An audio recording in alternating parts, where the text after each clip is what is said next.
What is going on, everybody? Let's talk about these Olympics. Been a minute since I saw you face to face, but I hope you are doing well. Let's talk about where we think the United States is, the team that they've assembled, and their chances of winning gold. Let's start with the reverse of that. Let's start with the team that they've assembled. Everybody's been talking about who should be on the Olympic team and who should not be on the Olympic team. So I'm going to go through those real quickly. And as I said in a video probably a month ago, there is a process to the Olympic team. And the people who have been inside that process know exactly how these people get chosen, even though everybody's trying to say, well, I don't make the decisions as a coach. And then the committee's saying the coach has a lot of influence on who gets on the team. The fans are, okay, there is a process. There is a process, and there is a reason that some of the people that you believe should be on the Olympic team are not on the Olympic team. So this is going to hurt some feelings, but it is nevertheless the way it goes. Let's talk about the fact that there are four Las Vegas Aces on the Olympic team. A'ja Wilson, best player in the WNBA, has proven that 2 or 3 seasons in a row. No question about whether A'ja Wilson is the most dominant player in the WNBA in women's basketball. Definitely belongs on the team. Chelsea Gray, when she is healthy, when she is 100%, there is no debate whatsoever about whether Chelsea Gray should be on the Olympic team. Chelsea Gray is not 100%.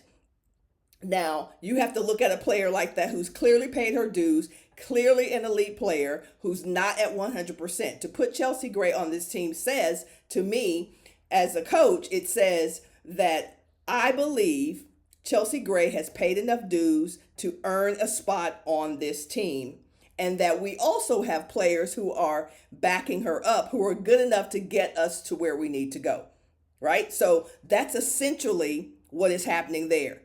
Who are you going to put on the team if you don't put the point guard on the team?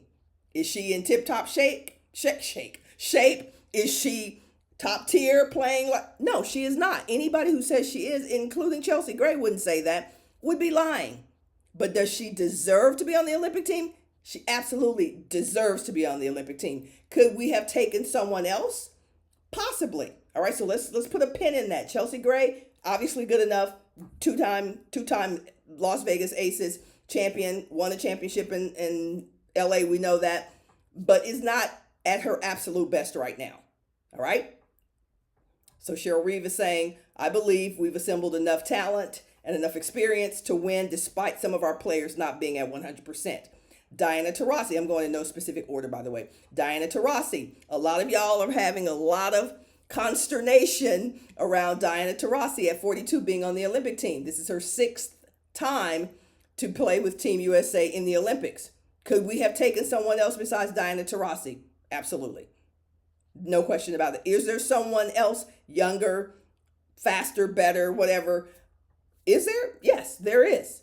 We could have taken a number of people if we were just looking at what they're doing right now in the WNBA and how good they are. But that's not why Diana Taurasi is on this team. Diana Taurasi is on this team because Cheryl Reeve wants her on the team, because there is a history there. There is a knowing there. There is we are good enough to take a couple of people who may not be at the top of their game right now and still win gold. That's what a lot of this is about. And that makes some people very angry because they think you should take other players who are playing better, who are younger, who are whatever. It's not about that. It's about gold. And the coach always assembles the team that they believe they can win gold with. That's it. Fair, unfair, it doesn't matter. That's what happens. All right, let's continue. Jackie Young. I'm going to put a pin in Jackie Young real quick. Kelsey Plum. Again, I could say this about almost everybody on this team with the exception of A'ja Wilson. Do we have to take Kelsey Plum? Is Kelsey Plum good enough to be on the Olympic team? Absolutely. Is she the absolute best at her position? Not necessarily. Kelsey Mitchell, Arike Agumbawale, I can name tons of players. So with the Olympic team, it's never about whether someone is good enough. I know that upsets people, but it's because if you get to that point, you're good enough. It's who does the coach / committee believe that you can take wherever the Olympic Games are and win gold. And there's a lot of conversation about what about this person? What, there's a lot of that happens behind the scenes. And you have to weigh, okay, if I give up this person, then this is what we're going to get. These are the areas we're going to be not as strong as we were. Those conversations are happening. But if you're in the top 50 of 40 to 50 of the players at USA Basketball at trials or in the system, you're good enough to be on the Olympic team. So if your favorite player is not there, it's not because they're not good enough. It's comfort with the coach. It's comfort with the committee. That's what it is. All right, so now let's get to Jackie Young, who personally I was a little upset that she wasn't playing more. All right, wasn't playing more, and then today played amazing. Was one of the reasons that USA started to create some separation between them and Germany. Definitely needed some outside shooting. I think we've seen what USA Basketball, what our women's basketball team, where their weaknesses are, and every team has weaknesses. Every team has weaknesses. And so we're seeing a couple of things. We're seeing that when people are very physical with us, we have a little bit of a difficult time. And let's face it, they're letting them box out there. They are letting them box. It's like wrestling matches out there. So, and that's the reputation is, okay, that USA Basketball is more of a finesse team. That's what the outside world is saying. So let's give them some big players. Let's box them. Let's be physical with them. That's our only chance of beating them. And that is, if I were scouting against our USA national team and Olympic team, I would say your best bet with beating the USA is to rough them up, because clearly they let them play. There's that. All right, so let's talk about who else is on the Olympic team. Kalia Copper. I posted some on my Facebook page today about Copper being gold. You never know why players are not playing. And I will tell you this just from my own experience being on USA national teams. By the way, I was the last person cut from the 88 Olympic team. So I know a lot about getting to the end of the process with the team. But I will tell you, just even in our, not even the Olympic year, but the year before that, where we played in the Pan Am Games, which happened to be in Indianapolis. And then the year before that, we went to the World Championships. Our team was incredible. If you saw that video maybe a month or so ago, you saw the people on our team: Teresa Edwards, Teresa Weatherspoon, Cami Etheridge, Cynthia Cooper, Cindy Brown, and Donovan. It was an amazing team we had.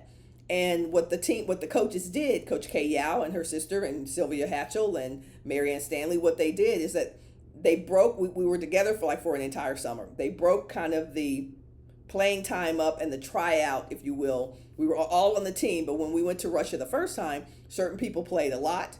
We took a little break, maybe I think a week. We came back to the States, and then the second time we went to Russia, yes, to Russia twice in one summer, and then someone else played more because they're trying to figure out what the combinations are. And we are seeing that play out with the USA national team now. For me, it feels like there's not great chemistry, right? I've been on those teams. I've seen really great chemistry on the USA national team.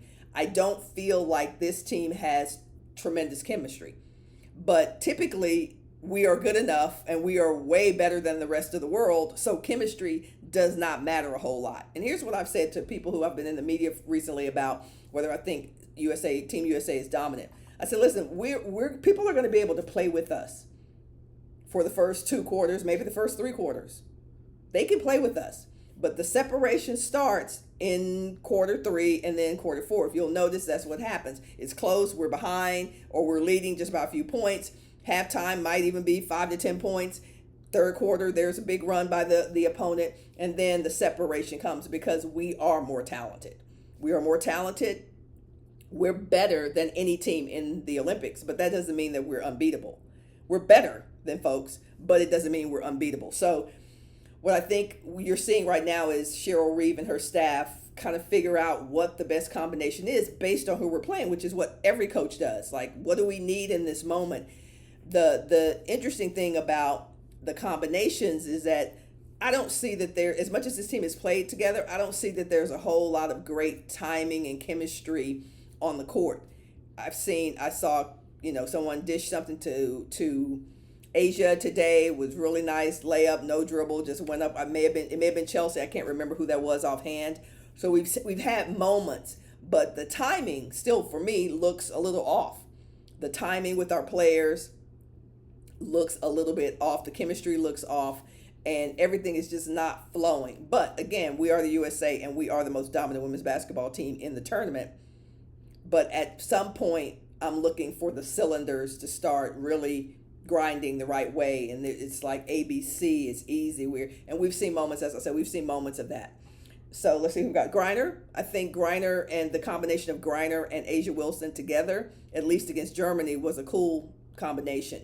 And again, every international team is so different, right? What's interesting about playing in the WNBA and the teams playing one another is that there's a lot of symmetry in terms of what WNBA teams look like. We're extremely athletic. We're fast. We do a lot of dribbling. For me, Americans dribble the air out of the ball. So you're seeing that when we play against, when the Team USA plays against teams that don't dribble the air out of the ball, when they're more into movement and back picks and setting screens and that kind of stuff, we have trouble guarding them because that's not how Americans play. Americans are flashy and let me do all this and that's how Americans play. That's our game. I'm not saying it's good or bad, but when we face a team that is extremely fundamental, everybody can pass, everybody can shoot, everybody does what they do in the system, and we're seeing that with every team. Belgium was different than Germany, and Germany's going to be different than whomever. So we've got to learn how to play, and we know this. Even as our players, even when we played overseas, I played in Italy, I played in Switzerland. Those women were extremely fundamental. They were not as athletic, they were not as dynamic as the American players that were on their team, but they were really good. And so we're seeing our USA national team have some difficulty even guarding some of these teams that are in the Olympic Games. So I think we'll figure it out. I think we are figuring it out, and we're realizing that the world is getting better. And because the world is getting better, we may not always look as sharp and look as good as we are accustomed to looking or playing with one another. But I do believe we have seen kind of some outages, some weaknesses at the point guard position for USA basketball. We need to figure that out because that's a critical position, obviously. We've seen that they have been playing a lot of bully ball with our post players, with our 4 and 5 players, so we may have to interchange some of that. I think we saw Alyssa Thomas play 3 today because she had to be on the floor. She was a constant positive +1, if you will, for Team USA. And I also think we've got to figure out what we're going to do. I talked about point guard, talked about post, what we're going to do from the wings when you're facing bigger, not necessarily stronger, but bigger wings. And our wings are big, and then they're guarding big, 6'3", 6'4", 6'5", who can put the ball on the floor. So we're seeing some of those weaknesses in Team USA's game. But overall, I thought today's game was really cool. It was really fun to see us pull away from Germany, who looked amazing in the first half of the game, and then we started to create some separation. But what were your thoughts? What have been your thoughts on USA women's basketball throughout the Olympic Games so far, and what do you think our end game will be as we head toward the gold medal?